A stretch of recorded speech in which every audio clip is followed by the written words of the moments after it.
What's up, everyone? Welcome back to Lettermen Row. I'm Jeremy Birmingham. This is Derrick Davis. I'm out here at Gateway High School in Monroeville. I always want to say like Monroetown, Monrovia. I live in Monroe County in Michigan, which I guess I'm giving away too much. But anyway, we're out here. Derrick is taking some time out of his busy schedule, getting back to football, to life, to catch up with Lettermen Row and watchers, readers, listeners. How you doing? Are you hanging in okay? Yeah, I'm doing well. Just came back from a workout, actually. Derrick, Ohio State's been recruiting you for 2.5 years, roughly. And I think in that time, you've said a total of 6 words about your recruitment. And I think that that's obviously intentional on your part. It's not something where you're going out seeking attention, and you're not a big social media user drawing attention to yourself. How would you say that relationship with the Buckeyes has been growing in that time, and is it better now after the addition of Kerry Combs? How has it changed, et cetera? I feel like it's gotten better. When Coach Grinch had left, I thought it was going to be a drop-off, but it really wasn't. Coach Day, he had reached out to me, and ever since then, we've been texting nonstop, so it's been great. So Ryan Day picked up the pieces a year ago when Jeff Hafley took over as the defense coordinator. Jeff Hafley didn't really recruit the Pittsburgh area, so Ryan Day had done that previously. And then Matt Barnes has been involved. Can you give our fans and readers a little bit more insight into who Matt Barnes is? Because I don't think a lot of people really understand the impact that he's made in your recruitment and keeping Ohio State involved in the mix with Penn State and Georgia and Clemson, teams like that. So Coach Barnes, he's a cool dude to me. He's not one of those dudes that's gonna hit your phone up nonstop. And he makes sure he checks on me here and there. And for him recruiting me, it was like he made sure he'll stop past, see how I'm doing. Didn't even have to talk about football really. Ohio State has, since March, added 10 different commitments in the class of 2021, the country's top-ranked class. It seems like every single time someone commits, the next question is, well, there's only this much space left. When is Derrick Davis going to commit? Is he going to commit to Ohio State? Is he going to choose? Is this commitment going to force him to commit?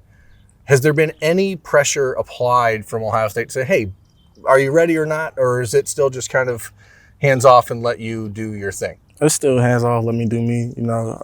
As bad as they want me to commit right now, I'm still going, take my time with this process. I'm not rushing it at all. I mean, for someone who, again, doesn't draw a lot of attention to yourself in this process, it seems like you are more than happy to take it slow and make sure you check off every single box. Right. What are those boxes? What's the most important thing for Derrick Davis in this recruitment process? I know that there's all the things, right? We've all played NCAA 14. We know closeness to home, all the different things. What actually matters? Life after school, really. Can I come back to my college and they, help me out later on in life, stuff like that. Alumni basis helps out a lot. What else? How important is early playing time? That's important. Nobody doesn't want to go in thinking they're going to start, then boom, you're redshirting. So for me, I'm on a mission to start as a freshman, put my name out there early. Ohio State has 6 defensive backs committed, with the hope of adding you as the 7th. How much has that number been thrown at you by other programs? I mean, I assume if they're doing their job, they're bringing that up, right? Right. It's a good and bad thing, because again, who's to say they fill up on the recruiting class, right, and I can't commit. So, but the good thing is, lets me know that, hey, they're actually out there trying to get good DBs to make their school better. And then, again, they've never said, hey, we're only taking this number. They're saying, Derrick, whenever you're ready, there's a spot for you. Right. How does that compare around the country? Is everyone playing that same approach? Is there a concerted effort by other schools to be like, you're our guy, they have 6? I mean, how does that, how do those conversations go? You got some schools, I would say, I'm not going to say their names. Sure, I wouldn't ask you. I would never ask you to throw anyone under the bus. But other than that, pretty much every school says the same thing to me. I'm the number one priority. I'm the number one on the board. So, how hard is it for someone who hears that from everyone to separate real from fake? I mean, is there a way that you can really discern that? To me, I hear it in a voice, you know, or just meeting them in person. Like me meeting you lets me know, okay, you real about it. But you know, anybody could just talk about it. Really, Yeah. I got to meet you in person and see how you're recruiting, how you do certain things to let me know, okay, he's for real about this. You have not had a chance to meet anyone in person in the last 4 months because of the NCAA extending the dead period over and over and over and over. Mm-hmm. Now it's extended through July 31st. If that didn't happen and you had a chance to make visits in the spring and set up official visits for June, like probably this week, Right. do you think that your recruitment would be over? Possibly. Because, I mean, you don't want to take ideally, the goal was never to take this into your senior year, right? So what are the pieces, I guess, that you're still looking for to finish the puzzle? Pieces, I have to say, what team is going to stay consistent? You know, what team is going to actually, like, stick to their words? Like, yeah, you could say we're going to make the national championship, but is you really going to make it? Right. Stuff like that. So for me, it's like... You grew up, your father's from Ohio. You obviously grew up watching Ohio State regularly. You watched Urban Meyer bring them to national championships and keep them in the national picture. How much did you think your recruitment was going to change when Urban Meyer left? Did it consider in your mind like, oh man, Ohio State's going to be different? I mean, and has it been a surprise to you that they haven't been? So it's funny you said that because when Urban left, it was like, so it was a freshman, Coach Davis, linebacker coach that came in, he had told me everything was going to be okay. This is when the news that broke out that Urban had the because tumor. your end of your sophomore year is when end of your freshman season is Right. when Urban Meyer left. Right, so Coach Davis came in, said everything was going to be okay. Coach Grinch hit me up, said it was going to be okay. And then Alex Grinch left. Yeah, it was And like a then week Bill Davis later. left. Yeah, everybody left, so I was like, oh, they forget about me? But then once Coach Day came in, it was like, no, we ain't forget about you. You still number one on our board. We had, yeah. Has that been driven by like Mark Pantoni, or who's been the guy that Tony, my guy. I mean, shout out to Patoni. Is there a different level of a relationship when a school's been recruiting you that long? And that includes Penn State, you know, Pitt locally, Ohio State. How hard is it for you to even consider telling Ohio State no, or Penn State no, or Pitt no at this point? Like, how do you say to those schools, you know what, thanks, it's been great knowing you for 3 years, but now I'm going to go play for a team that bitterly hates you? You know, it's tough, but at the end of the day, it's my decision. You know, I'm doing what's best for me, and hopefully they will understand. I want to clear up some misconceptions out there about your recruitment and what people think. You're listed on your 247 Sports profile as an outside linebacker prospect for some reason. Ohio State is looking at you as a safety. So is everyone else, pretty much. You obviously are versatile enough. You play offense, you play defense, you can play linebacker at Ford Gateway High School. You can do other things, but your college life is going to be in the defensive backfield. Right. How much of an impact has Kerry Combs made since he returned to Ohio State at the end of January? When you, as someone who watched Ohio State when you were younger, you know what he put out in the NFL. You've seen what they've done in the last 7 years. How important was that in this big picture of yours? It was real important. You know, when we actually went up there, what was it, February, late January, he had just got in town. Right. You were Derrick was one of 3 players that Ohio State invited in for that junior weekend. And right. It was you, Jack Sawyer, and Michael Hall. So 2 guys who were committed, and you. Anyway, sorry to interrupt. I just like to add context. So, yeah, when I got there, he immediately flew out just to come talk to me. Yeah.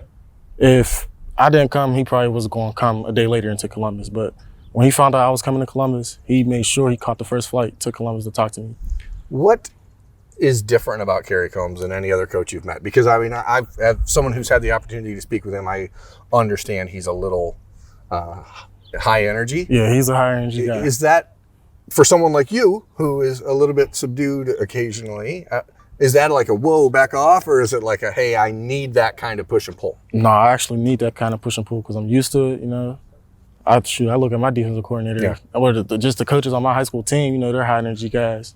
So for Coach Combs, for him to have that type of energy, I came in, first thing he said was, I want you to be a first round pick and we're winning the national championship. That was the first thing he has told me.